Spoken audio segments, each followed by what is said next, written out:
सालों में देश कल्याण के संकल्पों को सिद्ध करने वाले न्यू इंडिया के स्वप्न दृष्टा प्रधानमंत्री जी के सुशासन को प्रतिबिंबित किया गया है इस पुस्तक में।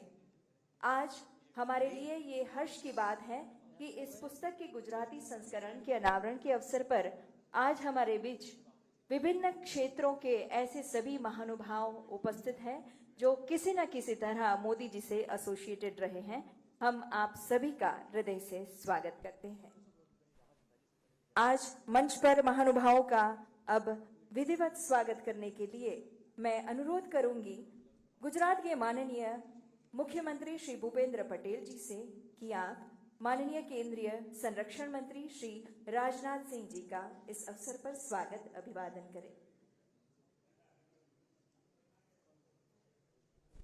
एक तुलसी के पौधे और शॉल से हम अभिवादन कर रहे हैं माननीय केंद्रीय मंत्री जी का।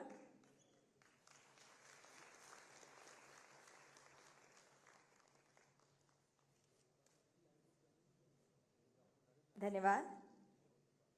अब मैं अनुरोध करूंगी माननीय केंद्रीय सूचना एवं प्रसारण राज्य मंत्री डॉक्टर एल मुरुगन जी से कि आप गुजरात के माननीय मुख्यमंत्री श्री भूपेंद्र पटेल जी का स्वागत अभिवादन करें।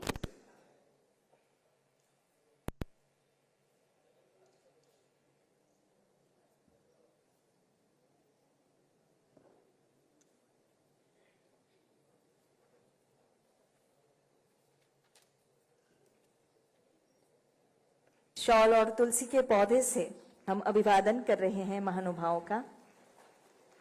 धन्यवाद। और अब अनुरोध करूंगी एडीजी पीआईबी श्री प्रकाश मखदूम जी से कि आप माननीय केंद्रीय राज्य मंत्री information and broadcasting, fisheries, animal husbandry और डेयरी डॉक्टर एल मुरुगन जी का इस अवसर पर स्वागत करें। श्री प्रकाश मखदूम जी।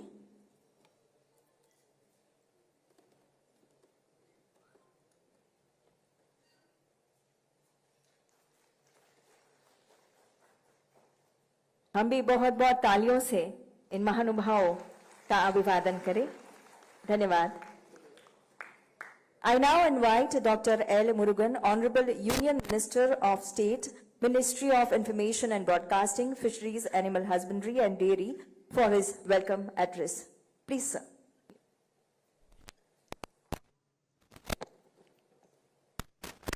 Honorable Defence Minister of India, respected Sri Rajnath Singh ji, Honorable Chief Minister Gujarat Sri Bhupendra Bhai Patel ji, friends from media, ladies and gentlemen, vice chancellors and officers from the central government and state government, namaste to you all, vanakkam for you all. This is the land of Gujarat, the land of Mahatma Gandhi. From this land, the journey of Susasan, good governance, Garib Kalyan started some 20 years ago. The book Modi at 20, Dreams Meet Delivery, captures the essence of this journey. To release its Gujarat version today, we have among us Honorable Defence Minister, respected Sri Rajnath Singh ji. Under his leadership, we have our borders secure and forces will train and motivated and ready to go to any extent to protect our country. Respected Sri Rajnath Singh ji, you have seen this journey of dreams made delivery from very close quarters. Despite your busy schedule, you have taken out some time to release this book today. We are thankful to you. I extend a warm welcome to you, sir. Today we have our guest of honor, the Honorable Chief Minister of Gujarat, who is effectively taking forward Modi ji's work in Gujarat. Respected Bhupendra Bhai Patel ji, I welcome you for this function, sir. I welcome ministers of Government of Gujarat, members of Legislative Assembly, members of Parliament, senior officers of central government and state government, vice chancellor, educationalists from different universities, those who assembled here. I also welcome our friends from media and other dignitaries who are assembled here. Friends, 2 decades ago, our dynamic leader Sri Narendra Modi ji arrived with his model of good governance, first as CM Gujarat and then from 2014 as a Prime Minister of India. His model of good governance is all inclusive. This model is Sabka Saath, Sabka Vikas, Sabka Viswas and Sabka Prayas. It is Vikas of all, participation of all and participation of all. It emerges from Modi ji's deepest concern for the vulnerable section of the society, poor, Dalit, tribal, women and youths. Ladies and gentlemen, Modi at 20 dream its delivery is an equivalent and insightful attempt to unravel and unravel layer by layer the miracle that our Prime Minister Sri Narendra Modi ji. It helps to understand his policies through a perspective from the eminent personalities. The book has forwarded of late Lata Mangeshkar, our Honorable Minister Sri Home Minister Sri Amit Shah ji, and P.V. Sindhu, Nandan Nilekani, Ajit Doval ji, and many others have extended. They written 20 chapters in this book. And for this release of its Gujarat version, we all have assembled here today. I express my gratitude to the respected Sri Rajnath Singh ji, Sri Bhupendra Bhai Patel ji, and other dignitaries present here. I extend my heart welcome to you all on behalf of our Minister Sri Anurag Singh Thakur ji and on behalf of Ministry of Information and Broadcasting. Welcome you, sir. Thank you. Thank you. Jai Hind. Thank you so much, sir, for your warm welcoming words. देवियों और सज्जनों, अब आइए देखते हैं इस पुस्तक के बारे में ये ऑडियो विजुअल प्रस्तुतिकरण। एवी please.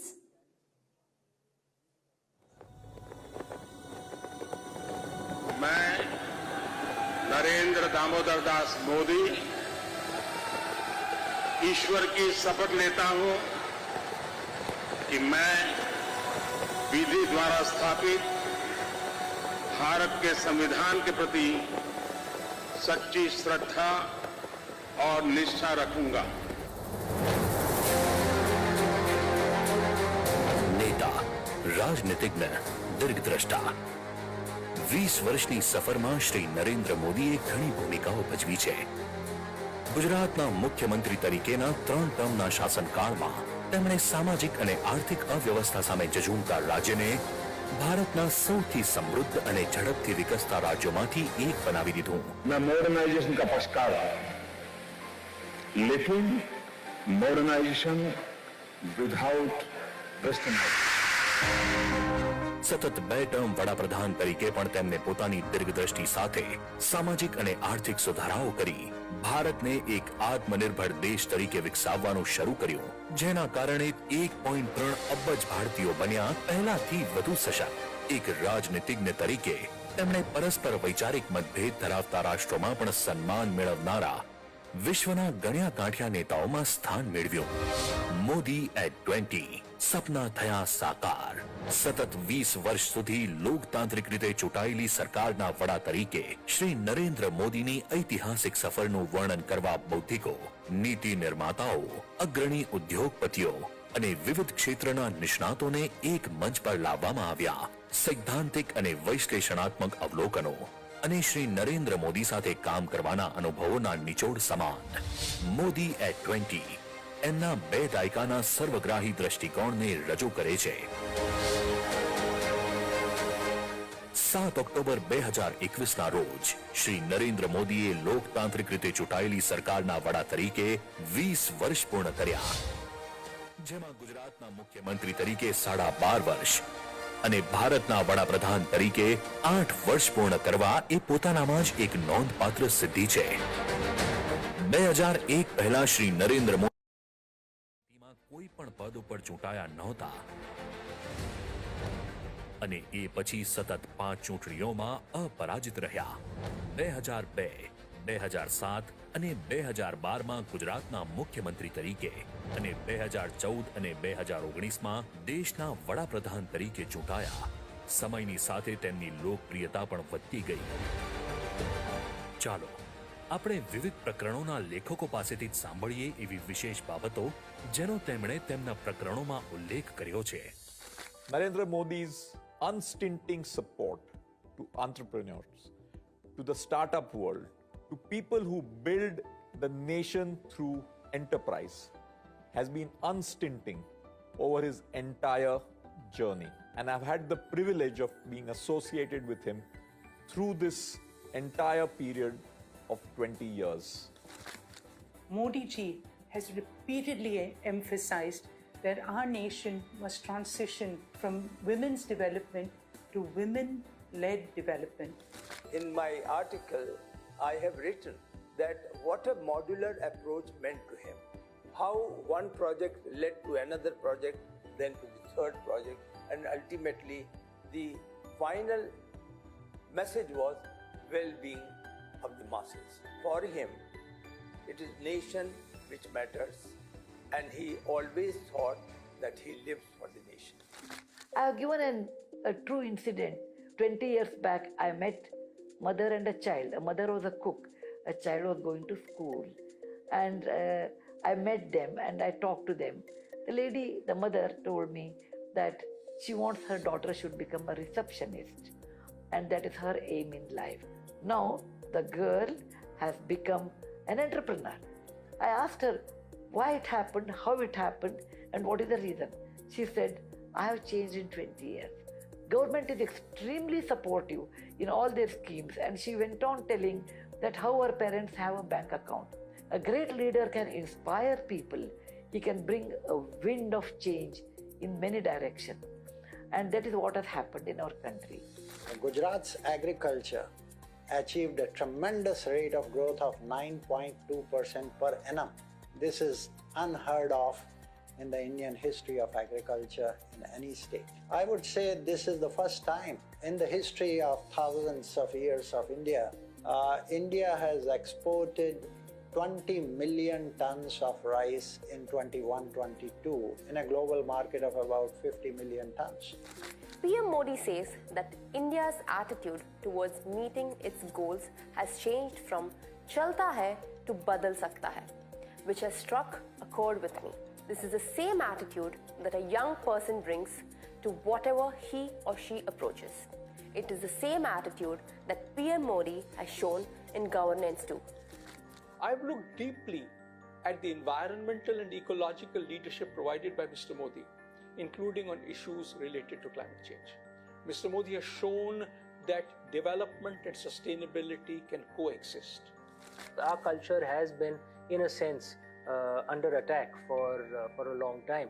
And my chapter explores what Prime Minister Modi has done consistently, and even earlier what he did in his role as a Chief Minister. Prime Minister Modi has focused not just on Kashi Vishwanath Ji temple, but one explores various other temple towns that have been revived. And it's not just the worship places of Hinduism, but the worship places of all other religions that exist in India. One thing unique about the Prime Minister is his ability to carry out schemes on scale. So we mentioned Aadhaar, then there was Jan Dhan, Swachh Bharat. Now we are seeing another very, very big initiative underway, which is the Nal Se Jal. I asked a bystander why he supported Modi ji. A young boy confidently said, क्योंकि सपने दिखाना सिखाया है हमें मोदी जी ने, हमारे prime minister जी ने. People trust Modi ji because he delivers. It is his success that has strengthened public trust in his leadership. This book is not only a must-read for those interested in political science and governance, but it's also a masterclass in communications, in personal development, and in management studies. In last 7 years, he has brought a tremendous change, tremendous excitement, not only for India, but also for Indian American community. And I would really try to say that worldwide community, worldwide Indian diaspora. I worked in different parts of the world. I know how the health system works. No country in the world could have vaccinated 150 crore people in such a short period of time. It's simply not possible, but we have done it. So essentially, India has managed to prove that we can do amazing things, provided we have a leader like Mr. Modi. It is his appreciation of the possibilities of technology which has enabled Digital India. now entering what is called as the tech decade or techade.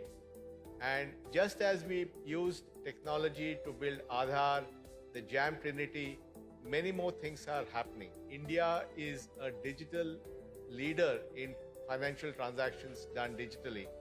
And this again is thanks to the big push that Prime Minister Modi gave UPI in the years after 2016.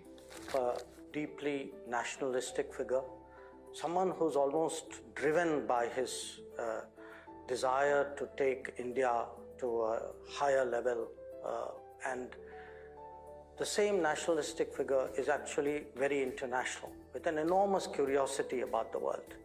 So this nationalist, internationalist paradox that he represents is one part of it.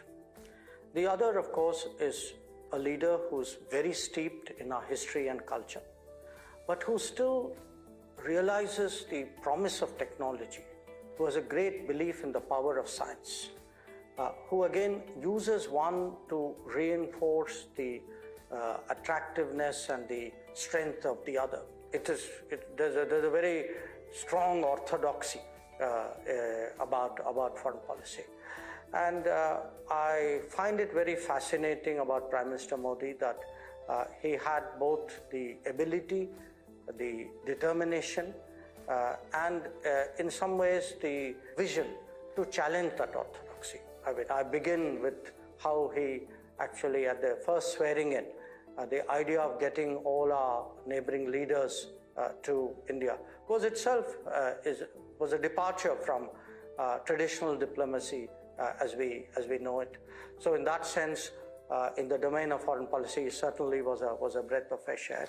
Here is a man who dared to dream big, because India is a country of a size of 1.4 billion people that needs leaders who can imagine big initiatives and can implement them on a scale. I am particularly delighted that I was tasked with the responsibility of writing a chapter on thinking big and executing in scale.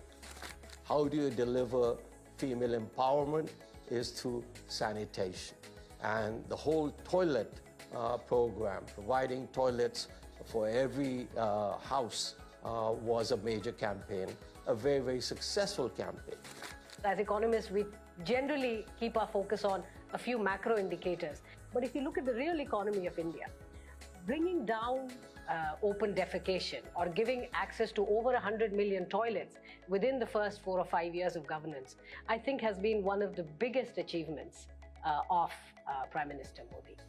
I tried to decode how and why Modi is winning elections continuously for 20 years with 3 assembly and 2 general elections with full majority. In fact, he never sat on opposition benches. Over the years of my election study suggest winning elections means winning the heart of the people, and it cannot be fake. Let's try to understand the Modi magic, the art and the science behind it. સમૃદ્ધિ અને સલામતી સાથે, તકો અને સમર્થન સાથે, સૌના સાથ, સૌના વિકાસની ભાવના સાથે શ્રી નરેન્દ્ર મોદીનો જાહેર જીવનનો 20 વર્ષનો સમયગાળો એક નવા યુગના નિર્માણથી ઓછો નથી. દરેક સવાર સાથે જાતિ, સંપ્રદાય, પંથ અને ધર્મના લોકોના ઉત્થાન માટેની તેમની પ્રતિબદ્ધતા વધુ મજબૂત બની છે અને જન જન માટે પથદર્શક રહી છે, જે 1.3 અબજ ભારતીયોને વધુ ઊંચા ઉડવા માટે એક વિશાળ આકાશ પૂરું પાડે છે.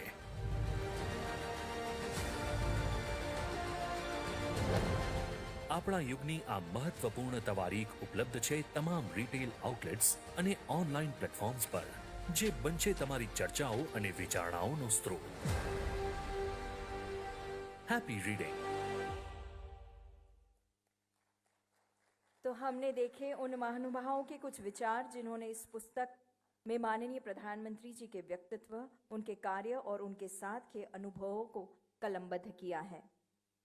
देवियों और सज्जनों, अपने सबल और सक्षम नेतृत्व से गुजरात की विकास यात्रा को विश्वसनीयता से आगे बढ़ा रहे हैं गुजरात के माननीय मुख्यमंत्री श्री भूपेन्द्र पटेल जी। आओ सादर अनुरोध करिए माननीय मुख्यमंत्री श्री ने आपना प्रेरणादायी शब्दों માટે।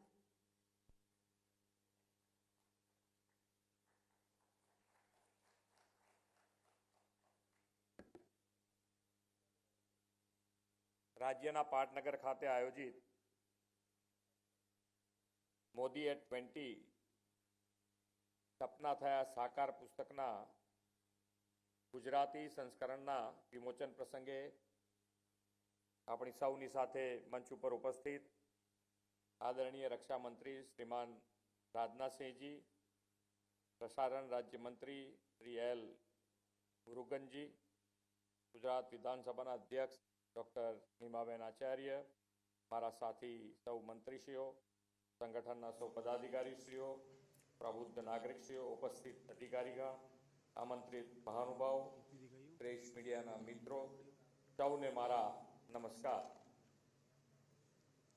ગુજરાતની ધરતીના પનોતા પુત્ર અને દેશના યશસ્વી વડાપ્રધાન તથા વિશ્વના સૌથી લોકપ્રિય નેતા આદરણીય શ્રી નરેન્દ્રભાઈના 2 દશકાના સફળ રાજકીય જીવન ઉપરના પુસ્તક મોદી એટ 20 સપના થયા સાકારના ગુજરાતી સંસ્કરણનું આજે વિમોચન થઈ રહ્યું।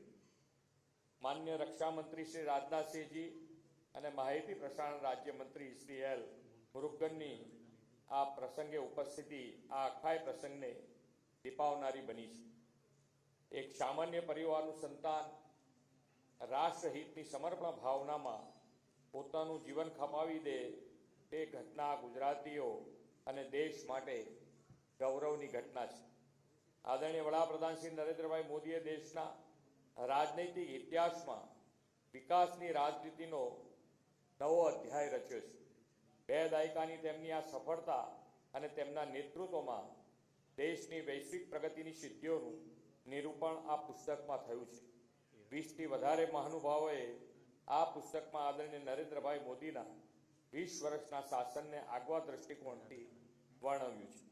શ્રી નરેન્દ્રભાઈ મોદીના 20 વર્ષ એટલે સેવા, સુશાસન અને સમર્પણના 20 વર્ષ। આ 20 વર્ષની સફળ યાત્રાની ગાથાઓને પુસ્તક રૂપે પ્રગટ કરવામાં આવી છે। તેના ગુજરાતી સંસ્કરણનું આજે વિમોચન થઈ રહ્યું છે। દેશના લોકોએ આદરણીય નરેન્દ્રભાઈના દ્રષ્ટિવંત નેતૃત્વમાં જોડાયેલા વિકાસના સપનાઓ સાકાર થયા છે તેની જનપ્રતિનિધિ આ પુસ્તક કરાવે છે। વડાપ્રધાન શ્રી નરેન્દ્રભાઈ મોદીના કાર્યોની સામાજિક રાજકીય અસર, તેમની સુશાસન રીતિ અને વિદેશ નીતિને કેન્દ્રમાં રાખી આ પુસ્તક લખાયું છે।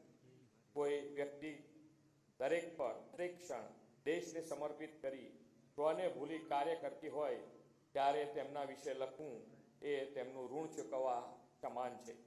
સમાજના વિવિધ વર્ગ વર્તુળમાંથી આવતા પ્રતિષ્ઠિત વ્યક્તિઓની દ્રષ્ટિએ મોદી સાહેબના વ્યક્તિત્વના અલગ અલગ પાસાને ઉજાગર કરવાનો પ્રયાસ આ પુસ્તકમાં કરવામાં આવ્યો છે। આ પુસ્તક મોદીજીના સદ્ગુણોરૂપી સમુદ્રના પેટાળમાંથી મળેલો અમૂલ્ય ખજાનો છે।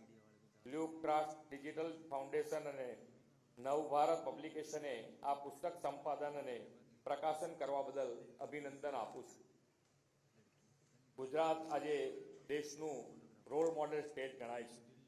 ઉદ્યોગ વ્યાપાર, export, cargo handling, foreign direct investment, higher education, રોજગાર, ટુરિઝમ, હેલ્થ અનેક ક્ષેત્રે ગુજરાત સર્વોત્તમ પ્રગતિ કરી દેશનું ગ્રોથ એન્જિન બન્યું છે।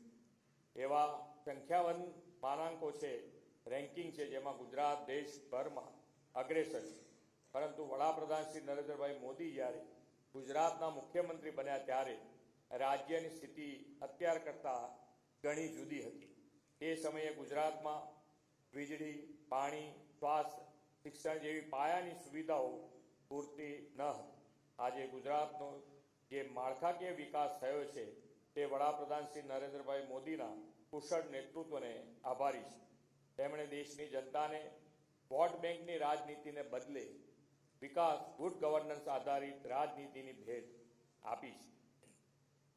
કોરોના મહામારી હોય કે યુક્રેન યુદ્ધ, વડાપ્રધાનશ્રીની વિદેશ નીતિના સારા પરિણામો દેશે જોયા છે. તેમનું એક કુશળ રાજનૈતિક વ્યક્તિત્વ ઉભરી આવ્યું છે. વિશ્વના લોકપ્રિય નેતા તેઓ બની ગયા છે.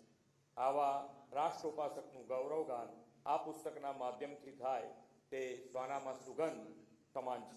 આપણે સૌને ખ્યાલ છે કે ભારત યુનાઇટેડ કિંગડમને પાછળ છોડીને હવે દુનિયાની 5મી સૌથી મોટી ઇકોનોમી બની ગઈ. હજુ 4-5 દિવસ પહેલા જ ઇન્ટરનેશનલ મોનિટરિંગ ફંડે ભારતમાં મોદી સાહેબની આગેવાનીમાં થયેલા મોટા સ્તરના સુધારા અને બદલાવની પ્રશંસા કરી છે. IMF એ વૈશ્વિક મંદીના માહોલ વચ્ચે ભારતને એક બ્રાઇટ સ્પોટ ગણાવ્યું છે. આ ગૌરવ સિદ્ધિઓ શ્રેય પણ વડાપ્રધાનશ્રીની વિઝનરી લીડરશીપને જ જાય છે.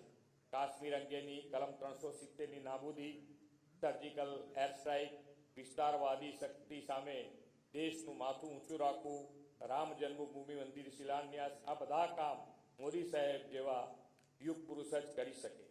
સ્વચ્છતા અભિયાન, ઘર ઘર નલ સે જલ, આઝાદીનો અમૃત મહોત્સવ, આત્મનિર્ભર ભારત, આવા નવીનતમ વિચાર મોદીજી જેવા જનનાયકને જ આવી શકે. વડાપ્રધાનશ્રીની આવી જનસેવા પરાયણતા, રાષ્ટ્ર ગૌરવ ભાવના અને ભારત માતાને વિશ્વગુરુ બનાવવાની કટિબદ્ધતા આ પુસ્તકમાં પ્રતિબિંબિત થાય છે. આવા યુગ પુરુષ જનનાયક વિશે, તેમના કાર્યો વિચારો વિશે અવનવા પુસ્તકો લાખો લોકોને પ્રેરણા આપશે તેવા વિશ્વાસ સાથે વિરમું છું. ભારત માતા કી જય. વંદે માતરમ. જય જય ગરવી.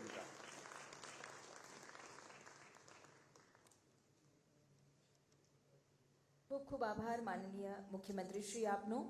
अब आइए मोदी @20 सपना थया साकार इस गुजराती एडिशन का विमोचन करने के लिए सादर अनुरोध करते हैं माननीय केंद्रीय रक्षा मंत्री श्री राजनाथ सिंह जी एवं सभी महानुभावों से.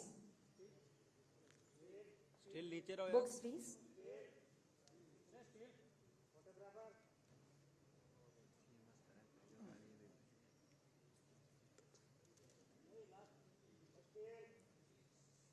चार दशकों से गुजरात में एक प्रसिद्ध पब्लिकेशन के रूप में प्रस्थापित नवभारत पब्लिकेशन द्वारा इस पुस्तक का गुजराती संस्करण प्रकाशित किया गया है, जिसका विमोचन आज महानुभावों के करकमलों से हुआ. बहुत बहुत धन्यवाद. और अब आइए मैं माननीय केंद्रीय रक्षा मंत्री श्री राजनाथ सिंह जी से सादर अनुरोध करती हूं आपके प्रेरक संबोधन के लिए.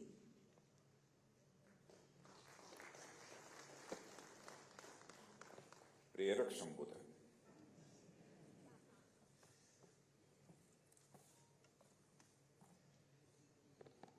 हमारे गुजरात के मुख्यमंत्री, क्यों ये थोड़ा सा पोडियम कुछ हमारे लिए नीचा पड़ रहा है क्या? वो कुछ ऊंचा है. ये ऊंचा है ना? वही ठीक है. थोड़ा दोनों क्या है? वो ठीक है. ठीक है सर, वो ठीक है.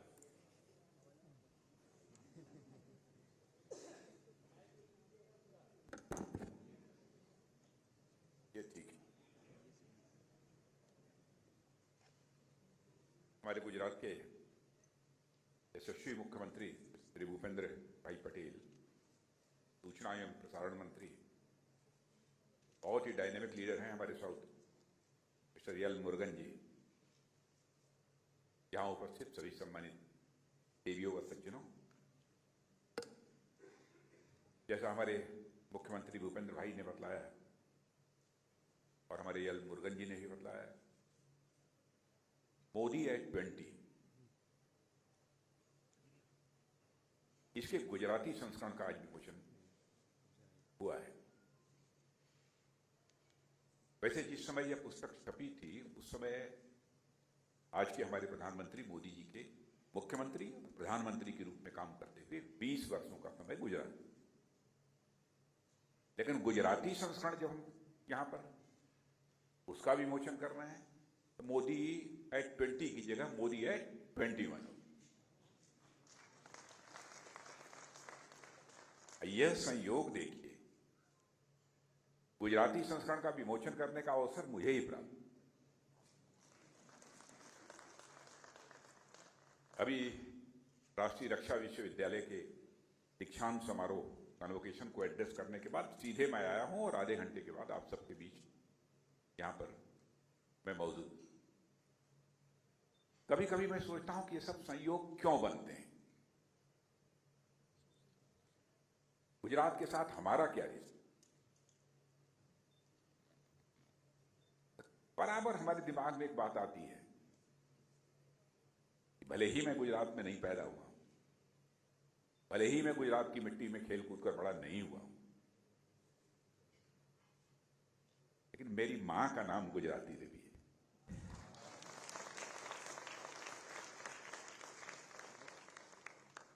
शायद इसीलिए ये संयोग मानता हूं।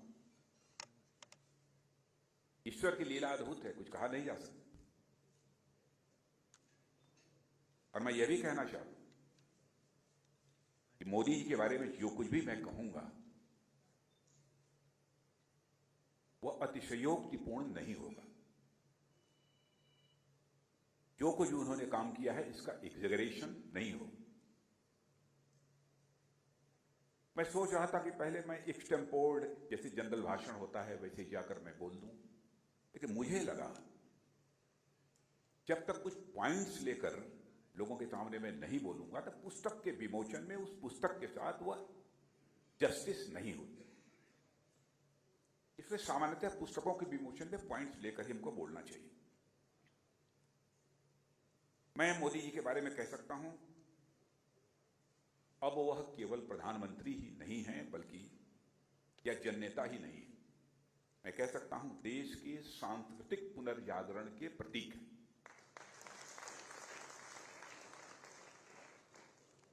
और मैं यह भी कहना चाहता हूं, जहां पर वह सांस्कृतिक पुनर्जागरण के प्रतीक हैं वहीं पर एक बड़े समाज सुधारक के रूप में भी उनकी छवि निखर कर जन सामान्य के सामने आई। मैं जानता हूं कि हमारे पॉलिटिकल अपोनेंट कहेंगे कैसे, बेटी पढ़ाओ, सफाई कर्मियों का पांव धोना, जाकर अपने हाथ से जूठे पत्तल उठाना, बोतल उठाना, एक नहीं ऐसे 15-20 कार्यक्रम जो उन्होंने अपने हाथ में लिए, यह कोई सामान्य व्यक्ति नहीं करता। यह दिखावे के लिए भी नहीं किया जा सकता। कहीं न कहीं मन के अंदर कोई ऐसा भाव होना चाहिए, वही व्यक्ति इस काम को कर सकता है, सभी नहीं कर सकता। लेकिन मैं जानता हूं कि राजनीतिक क्षेत्र में कोई काम करने वाला व्यक्ति होगा तो आप चाहे जो भी कहिए,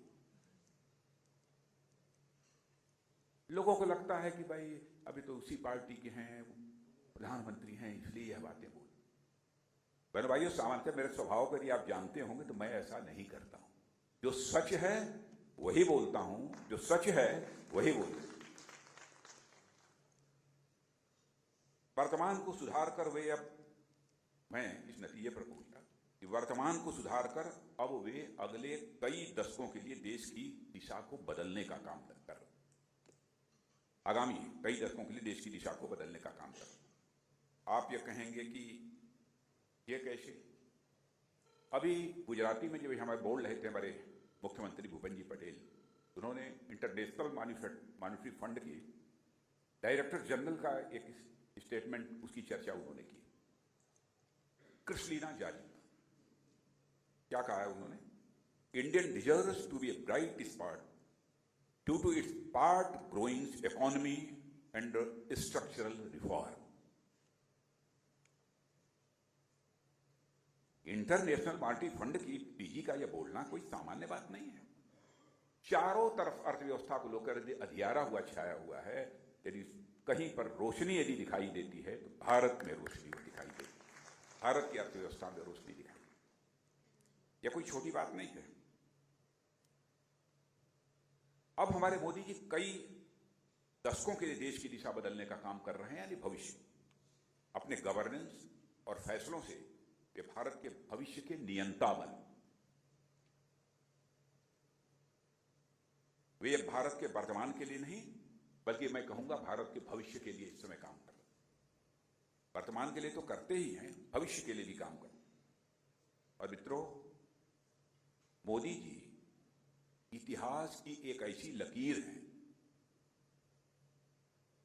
जो देश के राजनीतिक इतिहास में पहली बार उकेरी गई है। उकेरी गई का मतलब समझते हैं? गुजरात के लोग समझते हैं उकेरी गई है? अब पहली बार यह उकेरी गई है, तो आखिर यह मोदी मैजिक नहीं है तो क्या है? यदि कोई मोदी मैजिक कहता है तो इस पर लोगों को आपत्ति क्यों होती? मैंने पहले भी जब कहा तो लोगों को आश्चर्य हुआ कि राजनाथ जी ऐसा कह रहे। मैं बोल चुका हूं और मैं फिर कह रहा हूं, दोहराना चाहता हूं, इस देश की नब्ज को पहचानने वाला और जनता से सीधा संवाद करने वाला महात्मा गांधी के बाद यदि कोई दूसरा नेता है तो उसका नाम है श्री नरेंद्र भाई मोदी। तुलना नहीं है। मैं जानता हूं जिनको इसमें कुछ निकालना होगा वो कहेंगे तुलना करें, तुलना नहीं है। जो नेतृत्व हुए हैं बात के, उनकी बात मैं कर रहा हूं। जनता के नब्ज को, जनता के मूड को पहचानना, जनता की नीड्स, जनता की आवश्यकताओं को पहचानना, एक सूक्ष्म दृष्टि जो उसके लिए होनी चाहिए, वह यदि किसी के पास है तो वह नरेंद्र मोदी जी के पास है। इसलिए बनी है बात। महात्मा गांधी ने देश के करोड़ों लोगों को आजादी के आंदोलन से जोड़ा। अब मोदी जी ने क्या किया? नरेंद्र मोदी ने देश के विकास और सांस्कृतिक पुनर्जागरण से देश के आम लोगों को जोड़ा। यही मोदी मैजिक, यही मोदी मैजिक। और नरेंद्र मोदी एक ऐसे अनोखे नेता हैं जो देश में ध्वंस से नहीं बल्कि अपनी क्रिएटिविटी, सृजनात्मकता, रचनात्मकता से बदलाव की अलग रोशनी जगाते रहे।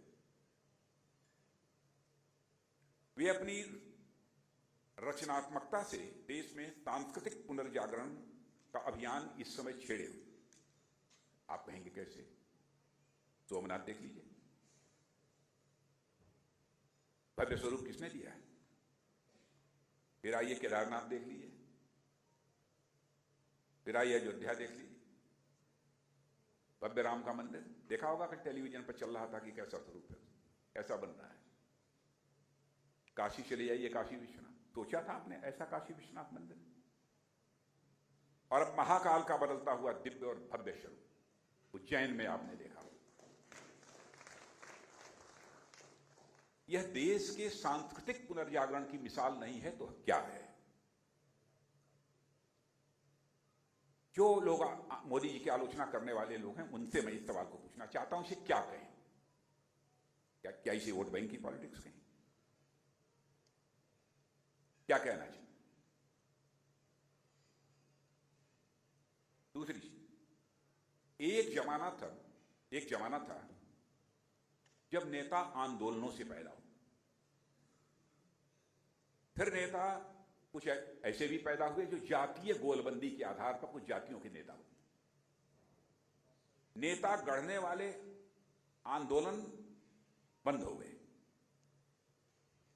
और जातीय गोलबंदी से जन्मे नेताओं की एक अपनी सीमा होती है, एक हद तक ही वह जा सकती। इस दौर में नरेंद्र मोदी इकलौते नेता हैं जो लोक इच्छा से सत्ता के शिखर पर है। लोक इच्छा से सत्ता के शिखर पर। हमारी कृपा से नहीं है, आपकी कृपा से नहीं है, जन सामान्य की लोक इच्छा से, उसके कारण सत्ता की वो शिखर। और मित्रों, जब देश भ्रष्टाचार में खौल रहा था और कुशासन का चौतरफा बोलबाला था, लोगों की उम्मीदें उफान मार रही थी, होना चाहिए तो उसे नरेंद्र मोदी मिल गए। होना चाहिए कुछ, भ्रष्टाचार बढ़ रहा है, मिल गए मोदी। वह किसी आंदोलन से नहीं आए। आंदोलन नकारात्मक भाव ध्वनित करता है। मोदी जी जन उम्मीदों के शिखर पर लोक इच्छा से पहुंचे, और यह लोक इच्छा भी ईश्वरीय कृपा है। इस पर भी कोई डिबेट करना चाहे लोक इच्छा यही ईश्वरी कृपा है।